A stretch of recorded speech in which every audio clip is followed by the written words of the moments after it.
કૈલાસબેન અશોકભાઈ મકવાણા અમે દારૂ બંધ કરાવવા ગયા હતા. અમારે બેનું દીકરીઓ છે જવાન, તો અમને એ નહોતું કહેવાતું. જેટલા ભેગા થતા હતા 20-25 જણા દારૂવાળા, તો અમારે અહીંયા નીકળવું તો ખરું જ ને. એટલે અમે દારૂ બંધ કરાવવા ગયા હતા. એટલે મારા ઘરના માણાને માર્યા ધોકે જોકે. એ 3-4 લોકો હતા. મારા ઘરનું માણા એકલું હતું. પછી મારા ઘરના માણાએ માર્યો દાઈ ચડી. એટલે મારું નામ અશોક છે. અહીંયા જીગો ઉર્ફે જગદીશ કરશનભાઈ ગાંભા દારૂનો ધંધો કરે છે સાહેબ. હું સાહેબ ના પાડો ગયો દારૂ કે ભાઈ તું વેચવાનું બંધ કર, તો અહીંયા મને એને ધોકા માર્યા હાથમાં. એના છોકરાએ એના ભત્રીજાએ અને 2 જણા બીજા હતા.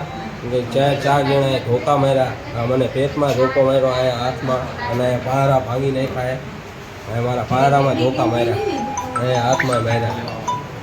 પણ કેટલા મહિનાથી આ દારૂ વેચે સાહેબ? 2 મહિના 3 મહિના નવો ધંધો ચાલુ કર્યો છે.